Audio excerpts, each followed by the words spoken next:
Bien, muchas gracias al profesor Germán Vargas, al profesor Alberto Martínez, organizadores de este evento, por la invitación. Vamos a dar inicio entonces a esta lección que titulé Alcances y limitaciones de la autoevaluación en la universidad. Digo que el mayor bien para un hombre es precisamente este: tener conversaciones cada día acerca de la virtud y de los otros temas de los que vosotros me habéis oído dialogar cuando me examinaba a mí mismo y a otros, y digo que una vida sin examen no tiene objeto vivirla para el hombre. Esta cita es de Platón. La primera sección de esta lección se llama la autoevaluación como autoconocimiento y autodeterminación. En el contexto universitario nacional, autoevaluación hace referencia al proceso de observación y medición de variables orientado a satisfacer los requerimientos que el Sistema Nacional de Acreditación ha determinado con el objeto de dar testimonio sobre la calidad de programas académicos y de las instituciones de educación superior. El Sistema Nacional de Acreditación surge al amparo de la Ley 30 de 1992, atendiendo, cito la indicación del Sistema Nacional de Acreditación, atendiendo a la necesidad expresada en múltiples escenarios de fortalecer la calidad de la educación superior y al propósito de hacer reconocimiento público del logro de altos niveles de calidad, como respuesta a los imperativos del mundo moderno que otorgan un carácter central a la calidad de la educación superior como medio de desarrollo del país. Hasta ahí la cita. Al margen de las consideraciones del Estado acerca de las maneras como cree garantizar la calidad del sistema educativo, evaluar hace referencia a estimar, calcular, medir, resaltar el valor de algo. Esta estimación, antes que garantizar la calidad de algo, permite conocer el estado actual de ese algo. La autoevaluación permite establecer entonces el estado actual de algo propio, de sí mismo, en el sentido de autoexaminarse, de autoconocerse. En la Apología de Sócrates, Platón le atribuye a la capacidad racional de autoexaminarse y de examinar a los demás el principal argumento que Sócrates usó en su defensa al ser acusado, juzgado y luego condenado, paradójicamente por esa misma razón. Sócrates describe una vida examinada como aquella que transcurre alrededor de adquirir la virtud, es decir, alrededor del interés o la preocupación por la inteligencia, por la verdad y por cómo el alma puede ser lo mejor posible. Este interés o preocupación no puede transcurrir sino por vía de la razón, del cuestionamiento, de la refutación, de la observación de sí mismo, de su propia vida, en la búsqueda de lo bueno para sí y para los demás. Para ello hay que saber con claridad qué es lo bueno en cada caso, qué es lo bueno para cada quien, de qué depende, cuándo deja de ser bueno, es decir, se requiere lograr un cierto nivel de autoconocimiento que, en cuanto tiende a constituirse en la base de pensamientos, creencias, actuaciones, juicios, requiere construir, concebir o adoptar un sistema de valores que sirvan de referencia en cada acto de conciencia. Kant, por su parte, reclama el uso de la razón como mecanismo de base para cualquier actuación. Sapere aude, ten valor de servirte de tu propio entendimiento, como condición para alcanzar la mayoría de edad, es decir, para asumir con independencia y autonomía cada decisión justificada sobre su propio razonamiento. La autonomía universitaria, al margen de estar formulada por la ley como el derecho de las instituciones de educación superior para darse, cito en la Ley 30, para darse y modificar sus estatutos, designar sus autoridades académicas y administrativas, crear, organizar y desarrollar sus programas académicos, definir y organizar sus labores formativas, académicas, docentes, científicas y culturales, otorgar los títulos correspondientes, seleccionar a sus profesores, admitir a sus alumnos y adoptar sus correspondientes regímenes y establecer, arbitrar y aplicar sus recursos para el cumplimiento de su misión social y de su función institucional, hasta ahí la cita de la Ley 30, Al margen de esto, la autonomía universitaria implica también y principalmente el ejercicio de las libertades de enseñanza, de aprendizaje, de investigación y de cátedra consagradas en la Constitución Política de Colombia. La universidad tiene por ello el deber de promulgar la autonomía personal, la libertad de pensamiento, el pluralismo ideológico, el debate crítico, el respeto por la diferencia, es decir, tiene el deber de propiciar el tránsito a y la permanencia en la mayoría de edad, tanto de sus individuos como de su comunidad. Este tránsito y esta permanencia en la mayoría de edad facultan tanto a los individuos como a los grupos de la capacidad de asumir como propio el curso de las acciones que se deriven de sus decisiones. La mayoría de edad no consiste solo en la libertad de pensar, consiste también en la libertad y en la responsabilidad de decidir, de actuar, de determinar, es decir, de establecer los términos de algo, su estado meta, los caminos para llegar a esta meta, los mojones que orienten el recorrido, los aspectos a verificar en cada estadio, las condiciones mínimas para emprender el camino, para no abandonarlo, etc. Puesto que se trata del establecimiento de los cursos de acción propios, esta determinación es autodeterminación. La autonomía universitaria y la autonomía personal de los individuos consiste también en que la enseñanza, el aprendizaje, la investigación y la cátedra se llevan a cabo en esquemas de acción concebidos por la propia comunidad a partir de intereses y necesidades de construcción de conocimiento científico, de producción de tecnología, de desarrollo del saber, profesionalmente reconocidos bajo esquemas de regulación racionales. Dice Kant, los grillos que atan a la persistente minoría de edad están dados por reglamentos y fórmulas, instrumentos mecánicos de un uso racional. ¿Qué evaluar en la autoevaluación? Esta pregunta solo puede ser respondida desde cada organización universitaria. Por supuesto, desde cada organización universitaria que tiene conocimiento de sí misma, de sus dinámicas, de sus necesidades, de sus intereses, en la que cada individuo y cada colectivo asume su propio conocimiento, el autoconocimiento. Y por supuesto desde cada organización universitaria que a partir del autoconocimiento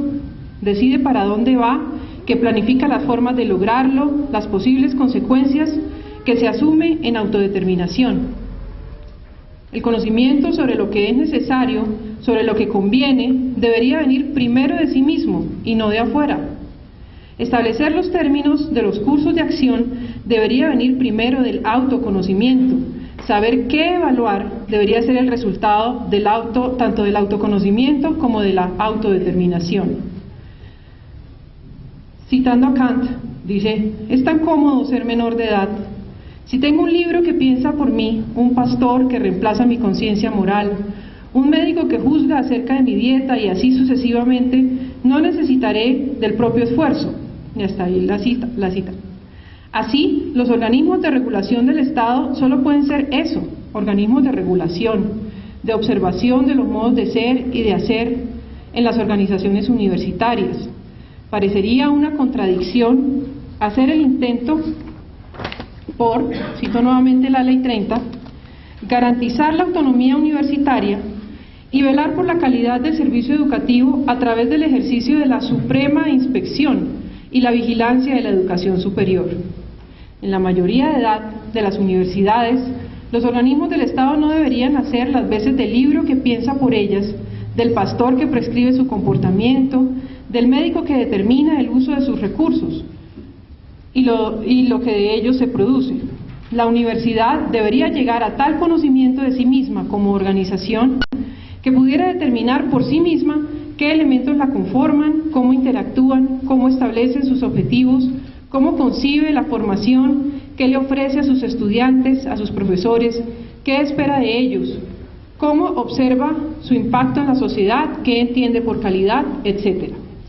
No es que no sean importantes los aspectos que el Sistema Nacional de Acreditación establece como determinantes de la calidad de los programas y de las instituciones, a saber, la vinculación apropiada de profesores con altos niveles de formación, la visibilidad de la investigación científica y tecnológica,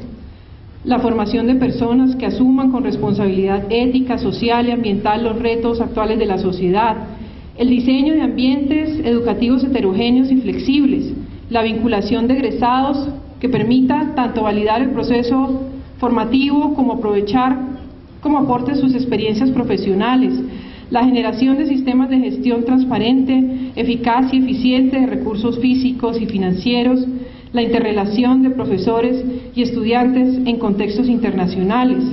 la concepción de procesos formativos flexibles e interdisciplinarios. No es que estos aspectos no sean importantes.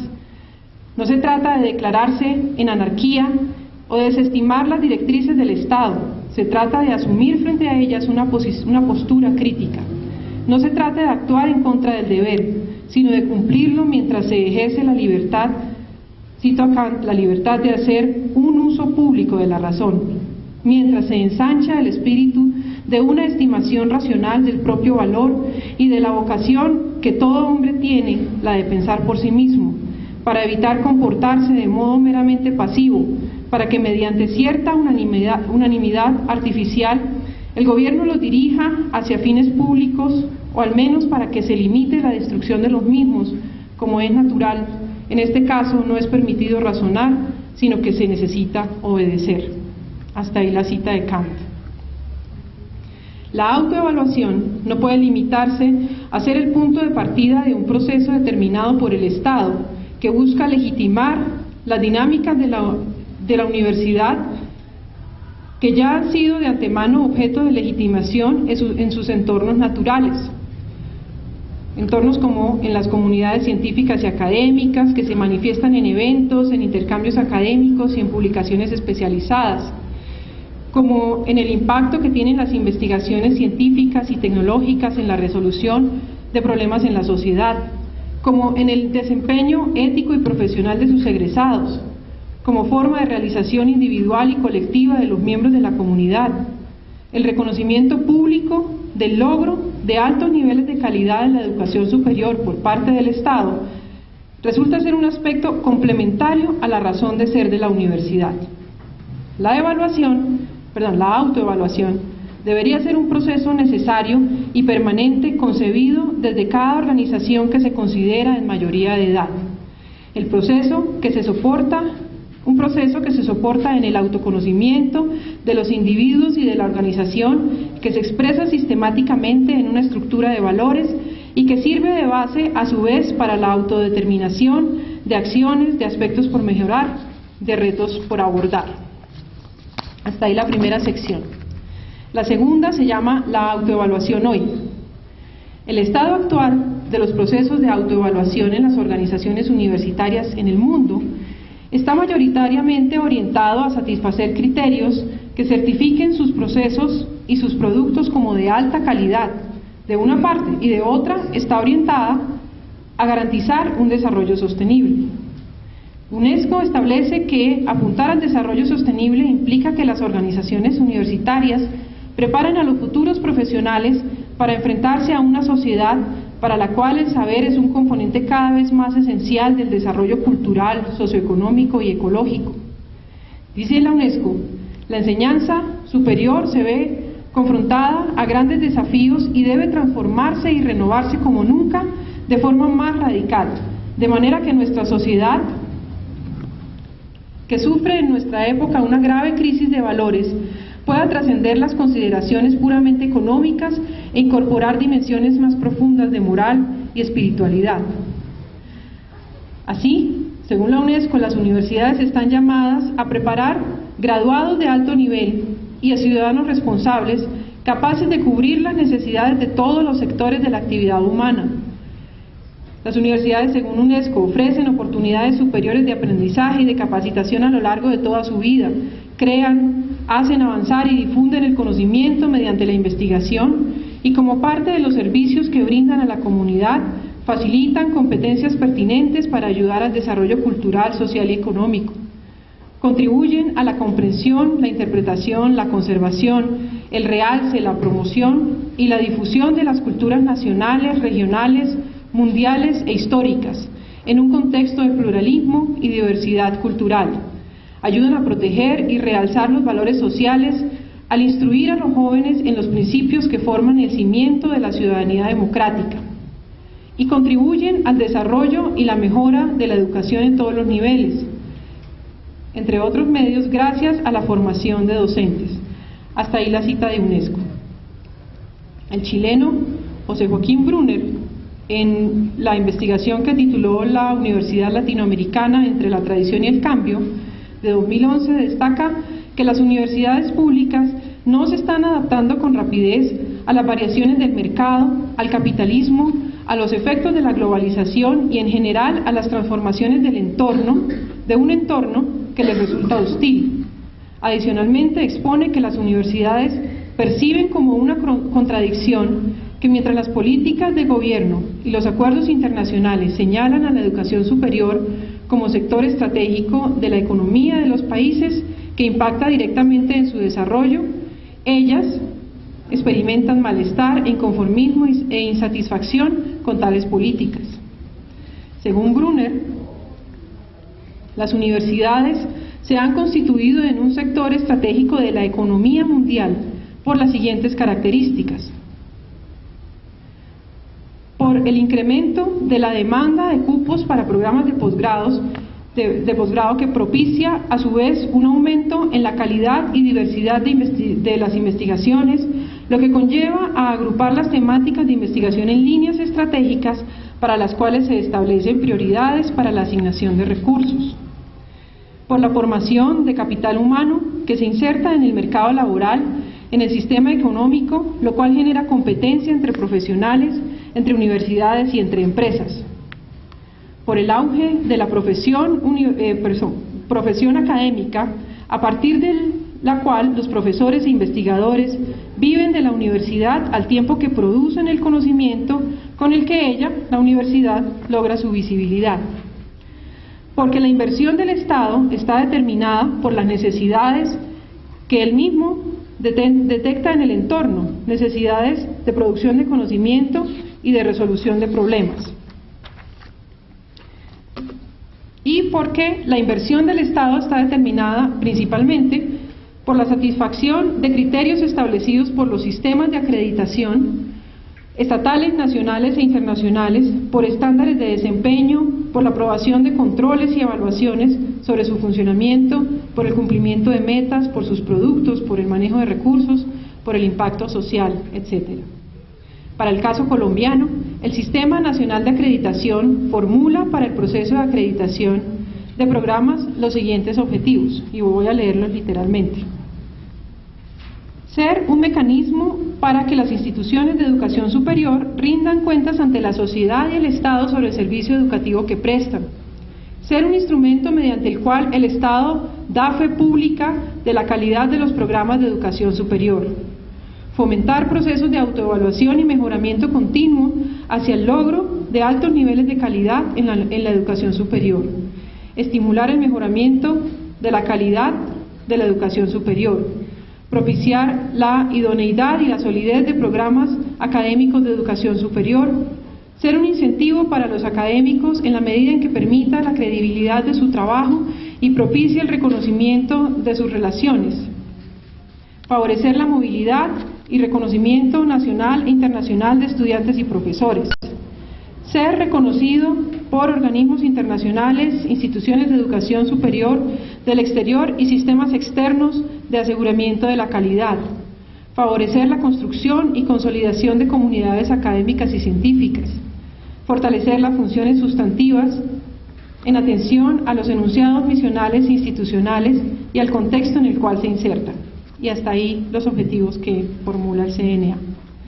Por su parte, el Sistema Nacional de Acreditación concibe la calidad como una síntesis de características que permiten reconocer un programa académico específico o una institución de determinado tipo y hacer un juicio sobre la distancia relativa entre el modo como en esa institución o en ese programa académico se presta dicho servicio y el óptimo que corresponde a su naturaleza. El Sistema Nacional de Acreditación ha concebido un modelo que expresa la manera como concibe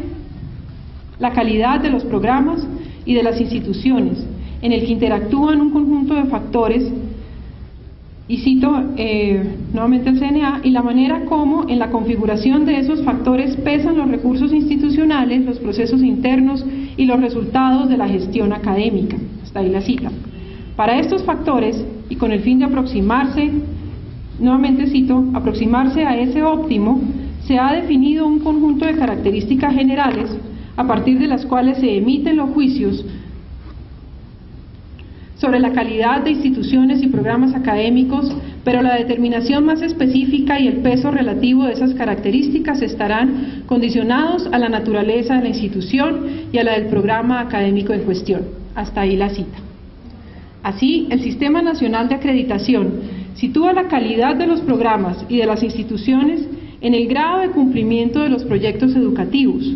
con respecto a un ideal, a un estado óptimo, así como con respecto a sí mismos y a la institución en la cual se ofrecen. Según este panorama, la autoevaluación aparece como un proceso orientado a la certificación de calidad, tanto de las instituciones como de programas académicos, por parte de entidades del Estado, así como de organismos internacionales. Se entiende, a su vez, que con la expresión calidad se hace referencia a la correspondencia de las instituciones y de los programas con las necesidades del entorno y sobre todo como pieza clave, como elemento esencial en el desarrollo de los países, lo que inserta a las organizaciones universitarias en los sistemas económicos nacionales. Más allá del reto que implica considerar el saber como componente esencial del desarrollo, es necesario tener en cuenta que el conocimiento científico y práctico ha llegado a ser un elemento con un fuerte valor de cambio en los sistemas económicos de los países. Así, la producción de conocimiento, que sucede principalmente en las organizaciones universitarias, tiene valor como fuente de capital, así como el nivel de formación de los individuos es una variable determinante en los salarios que ofrece el mercado. La educación superior se constituye en un bien cuyo valor entra a ser regulado por el comportamiento del mercado, por la oferta de servicios similares en otras instituciones, por mecanismos de regulación análogos en otros países, y por la demanda de servicios educativos por parte de individuos y de servicios científicos y tecnológicos por parte de la sociedad y de la industria. Esta forma de comportamiento, en la que los criterios de calidad están determinados por el mercado, se corresponde con el enfoque de la economía neoclásica, según el cual las organizaciones y las empresas buscan maximizar tanto sus beneficios y sus ingresos al tiempo que disminuyen los gastos de operación y de promoción. Herbert Simon, que tal vez sabrán es un clásico no solo de la economía sino de la ingeniería, y que ganó un premio Nobel con la tesis que voy a exponer a continuación, encuentra que este enfoque limita las capacidades de adaptación y evolución de las organizaciones, puesto que se funda en la observación del entorno externo, del comportamiento del mercado para establecer sus modos de producción, con la ayuda de funciones de optimización, pero señala que, por más automatizado que sea el proceso de optimización, el nivel de incertidumbre sobre el entorno hace que el resultado de tal proceso ni sea óptimo ni sea estable y en consecuencia no pueda ser objeto de una planificación real, al tiempo que implica altos costos para intentar informarse sobre los posibles movimientos de las demás organizaciones. Simon propone entonces el concepto de racionalidad limitada. Propone ver las organizaciones como sistemas inteligentes, adaptativos, que buscan ya no optimizar sus procesos, sino satisfacer unas expectativas propuestas por la organización misma. Con racionalidad limitada se refiere a que la organización debe conocer sus limitaciones de recursos, de conocimiento, de información sobre el entorno y de cálculo para operar un cambio de orientación de una racionalidad sustantiva, racionalidad que determina cómo se da el ajuste del sistema inteligente a su ambiente externo, cómo escoger un curso de acción apropiado, más orientada a la optimización. Debe operarse un cambio de orientación a una racionalidad procedimental que determina la capacidad para descubrir mediante el conocimiento y el cálculo un comportamiento adaptativo apropiado. es decir, que determina cuál sería un buen curso de acción más orientado a la toma de decisiones que satisfagan un conjunto de expectativas en condiciones de incertidumbre. Este enfoque permite desplegar en las organizaciones su capacidad de adaptarse al entorno, puesto que no están enteramente basadas en el comportamiento externo. Este enfoque permite desplegar en las organizaciones su capacidad de adaptarse al entorno, puesto que no están enteramente basadas en un comportamiento externo que no pueden controlar ni predecir, y porque ya no están en la búsqueda de lo óptimo, del punto máximo de una escala de medición, sino que apuntan a satisfacer unos criterios cuya consideración en una escala de medición consideraría tanto valores positivos, que serían niveles de satisfacción, así como valores negativos o niveles de insatisfacción. Estos criterios, según Simon, además pueden representarse simbólicamente, esto es, verbalmente, matemáticamente o mediante diagramas. Criterio resulta ser en buena medida una búsqueda heurística no numérica que utiliza información almacenada en extensas memorias expertas. Hasta ahí la cita de Simon. La organización entonces puede apelar a su propia memoria para establecer sus criterios de operación y de evaluación. ¿Por qué responder entonces a las variables del mercado? ¿Por qué apuntar a satisfacer criterios de calidad establecidos en entornos diferentes a los propios, que responden a necesidades de otros? ¿Por qué no concebir a partir de la memoria de la organización los criterios a evaluar? En contraste, nos encontramos en el contexto nacional con políticas de gobierno que han restringido la asignación de recursos de investigación al criterio de los mandatarios locales, que determinan la calidad de las revistas y las publicaciones por su inclusión en bases de datos cuyo criterio de aceptación corresponde a las necesidades de los países donde son creadas, como que el idioma de escritura sea inglés o como que los resultados de investigación que se expongan tengan relevancia de nivel mundial, lo que excluye investigaciones de impacto local, que no por ello son de menos calidad, y circunstancias similares que muestran cómo prima la estructura social, política y económica sobre la razón de ser de la universidad. Hasta ahí el segundo parágrafo, y voy al tercero, que precisamente se trata de la razón de ser de la universidad. ¿Se puede hablar de la razón de ser de la universidad? Para responder a esta pregunta, Derrida propone en las pupilas de la universidad hablar de la razón del ser, así como de su relación con la universidad en el sentido de destinación, de su justificación para existir, de su finalidad o de su causa final. Podría hablarse del sentido de la universidad como ese hacia dónde ve la universidad, qué es lo que se ve, como en una especie de punto de fuga en el que convergen las miradas desde la universidad donde quiera que se encuentre el observador. De todos los sentidos, Derrida escoge la vista y el oído para hablar de la razón de ser de la universidad. La vista, por la asociación que ha tenido tradicionalmente en la filosofía con el saber, como si en ese sentir con los ojos se desplegara la posibilidad no solo de ver, sino también de actuar y de diferenciar, y como consecuencia de, dice Derrida, engendrar la memoria, lo cual los hace a algunos animales más inteligentes y más dotados para aprender. Y el oído lo escoge porque, dice Derrida, hay que saber cerrar los ojos para escuchar mejor. Derrida sugiere que la razón de ser de la universidad está relacionada, por una parte, con el saber, con la enseñanza y el aprendizaje, con la ciencia, con la construcción de memoria, y por otra, con, cito, cerrar la vista o limitar la perspectiva para oír mejor y para aprender mejor. Hasta ahí la cita, como una fase contraria, complementaria a la luz, a la iluminación que ofrece el conocimiento racional, como un, cito nuevamente, un encerrarse en la noche del pensamiento interior o del sueño, bajar el fragma, regular el diafragma, limitar la vista para oír mejor y recordar y aprender. Hasta ahí la cita. La razón de ser de la universidad estaría entonces tanto en aquello, cito nuevamente, con vistas a lo cual se mantiene en pie la universidad, como con aquello que no puede ver. Derrida le atribuye a la vista, a tener los ojos abiertos, a la esencia de la universidad como búsqueda, cito nuevamente, de una idea de razón, la de una totalidad del saber actualmente enseñable, hasta ahí la cita, idea que propone Kant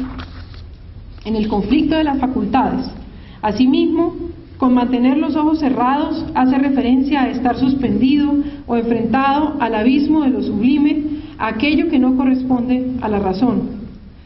Parecería entonces que la esencia de la universidad es la razón misma y su relación con el ser.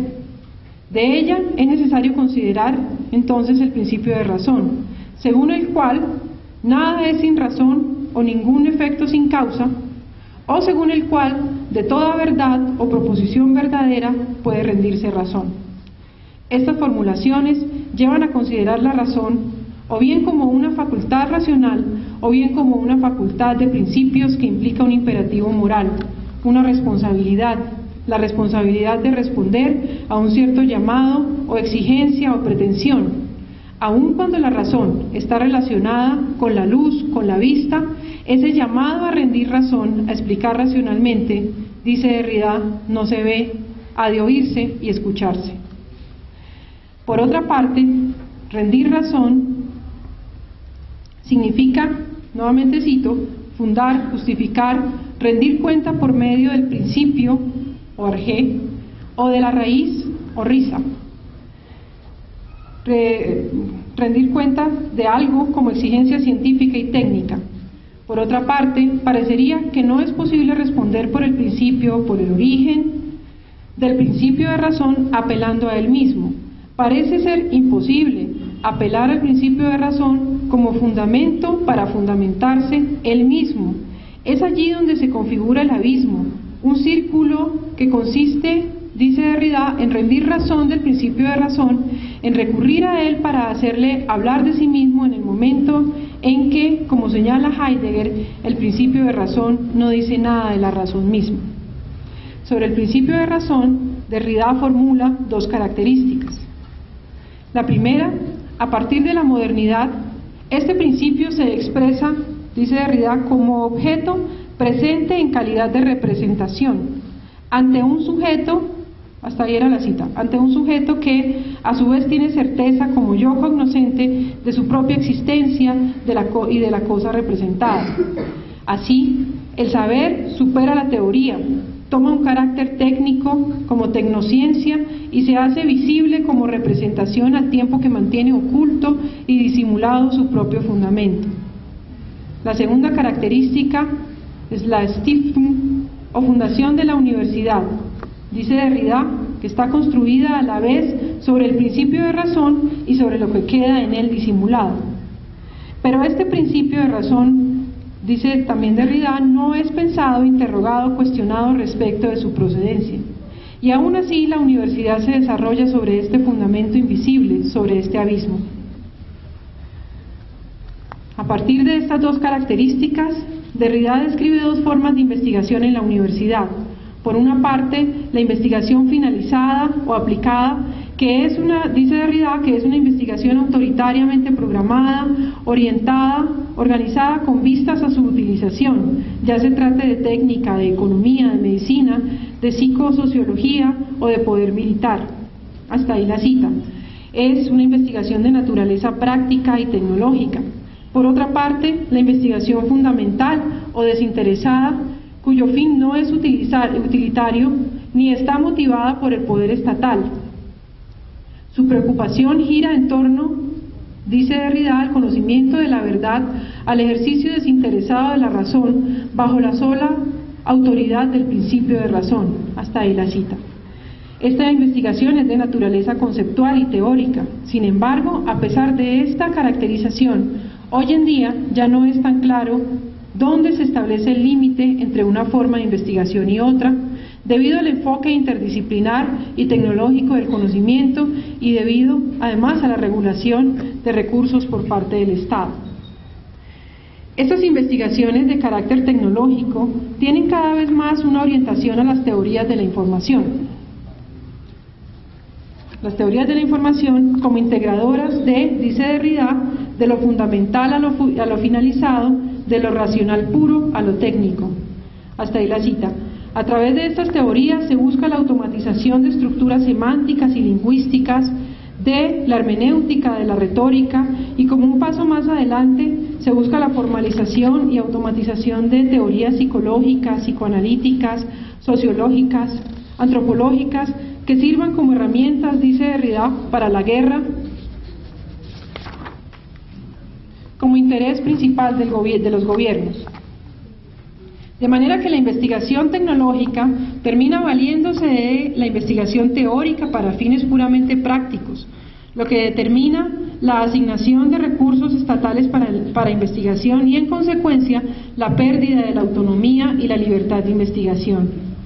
No parece necesario, entonces, censurar o prohibir ciertos enfoques de investigación. Basta con regular o suspender la asignación de recursos para las mismas.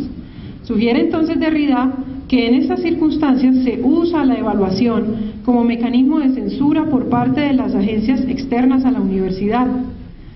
Dice: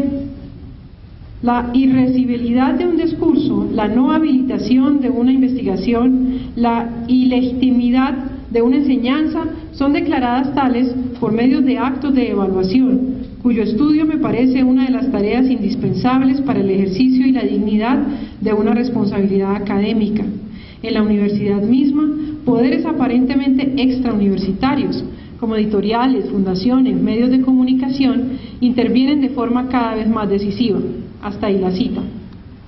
Al margen de los fines que los agentes estatales determinen para la investigación, Derrida muestra cómo para Heidegger el concepto de información se constituye como parte del principio de razón, en principio de calculabilidad integral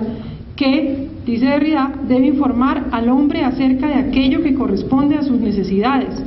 La tecnología de los ordenadores, de los bancos de datos, de las inteligencias artificiales, de las máquinas traductoras, se construye a partir de la determinación instrumental de un lenguaje calculable.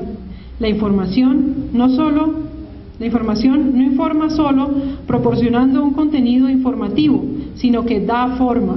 instala al hombre en una forma que le permita asegurarse su poder en la tierra y más allá de la tierra. Esta circunstancia lleva a establecer una forma de responsabilidad que se deriva de la dependencia total que la universidad termina teniendo de las tecnologías de información. Se trata de la conformación de una comunidad de pensamiento que se caracteriza por no reconocer una frontera entre la investigación fundamental y la investigación finalizada. Se cuestiona sobre la esencia de la razón y del principio de razón. Reconoce lo que caracteriza tanto la razón finalizante como las vías por las cuales una investigación desinteresada puede ser indirectamente reapropiada con otros intereses. Sus responsabilidades, las de esta comunidad, no se reducen a lo académico, deben invertir esfuerzos en conservar la memoria, la tradición y en proyectarse tanto al porvenir como a los contextos externos a la universidad. Esta comunidad busca transformar, cito a Derrida, los modos de escritura, la escena pedagógica, los procesos de colocución, la relación con las lenguas, con las demás disciplinas, con la institución en general, con su fuera y su dentro. Aquellos que se arriesgan en esta vía no tienen, me parece, por qué oponerse al principio de razón, ni por qué caer en un irracionalismo. Pueden seguir asumiendo en su fuero interno, como con la memoria y la tradición de la universidad, el imperativo de la competencia y del rigor profesionales. Hasta ahí Derrida. Finalmente, esta comunidad de pensamiento realiza el sentido de la universidad en dos vías: en la búsqueda por, cito nuevamente, asegurar la competencia profesional y la tradición más seria de la universidad, al tiempo que uno se adentra lo más lejos posible teórica y prácticamente en el pensamiento más abisal de aquello que funda la universidad. Hasta ahí la cita. Esta comunidad tiene la responsabilidad de rechazar la profesionalización de la universidad, sobre todo en un sentido que, cito nuevamente, ordena la vida universitaria con vistas a las ofertas o demandas del mercado de trabajo y se regula según un ideal de competencia puramente técnico. Hasta ahí la cita. La esencia de la universidad no es entonces la formación profesional. La esencia de la universidad privilegia la producción del saber que no se orienta necesariamente a la utilidad. Este saber queda en manos del enseñante, del jefe, del arquitecto, que no solo conoce de las causas y de los principios y del principio, sino que cuenta con la capacidad de enseñar el principio de razón. La esencia de la universidad requiere también de un más allá del principio de razón, requiere tanto la arjé como la anarquía. Conclusiones, ya para finalizar. Esta lección propone la idea de la autoevaluación como un proceso constante que se deriva del autoconocimiento de las organizaciones y que ofrece valoraciones para la autodeterminación, para la toma de decisiones racional en las mismas, en las organizaciones. La autoevaluación es, en el contexto nacional, regulada por el Sistema Nacional de Acreditación, pero se ha visto que los principios y objetivos que soportan este sistema, así como otros de referencia internacional, buscan suplir necesidades del entorno y especialmente de los sistemas económicos, en los cuales se ha incorporado a la universidad como actor, se le ha asignado al conocimiento que se produce en ellas un valor de cambio, se ha hecho de él una fuente de capital y se ha convertido a los miembros de la comunidad académica en mano de obra que produce conocimiento. Por otra parte, con base en el concepto de racionalidad limitada de Herbert Simon, se ha mostrado que si la universidad se inserta en el sistema económico, ella no puede elegir cursos de acción que estén fundados en la observación del entorno, puesto que el entorno no permite conocer toda la información que se requiere para calcular un rendimiento óptimo para la organización, por lo que su comportamiento puede tornarse inestable. Se propone entonces establecer cursos de acción que provengan del establecimiento de criterios de satisfacción propios de la organización, para los que se tiene en cuenta los límites de la organización misma en cuanto a sus capacidades de conocimiento y de cálculo, y que permitan realmente cumplir con los objetivos que se establecen a partir de ellos. Finalmente, Derrida propone la producción de saber como la esencia de la universidad, misma que sucede mediante la investigación o mediante la conformación de una comunidad de pensamiento que asuma la responsabilidad de que los fines de tales investigaciones no estén fuera de la universidad, que asuma la responsabilidad de mantener a la universidad fuera del mercado de capital. La universidad, además, debe operar una integración con su entorno, no porque sus criterios de evaluación no privilegien los intereses por fuera de ella. La universidad debe mantenerse aislada. En esta integración, la universidad tendría que eliminar cualquier posibilidad de vulnerar su autonomía y su libertad, pero debería desplegar la posibilidad de hacer las veces de enseñante, de arjé, de conciencia ilustrada que promueva procesos de transformación social. Así, la universidad, en la medida que establece para sí misma sus criterios de autoevaluación, pudiera transferir tales criterios o los procedimientos para establecerlos en procesos sociales, como el venidero proceso de posconflicto, en el que el sentido de la universidad puede orientar la producción de saber teórico y tecnológico sobre el cual se construyan las bases de un nuevo país, puede orientar asimismo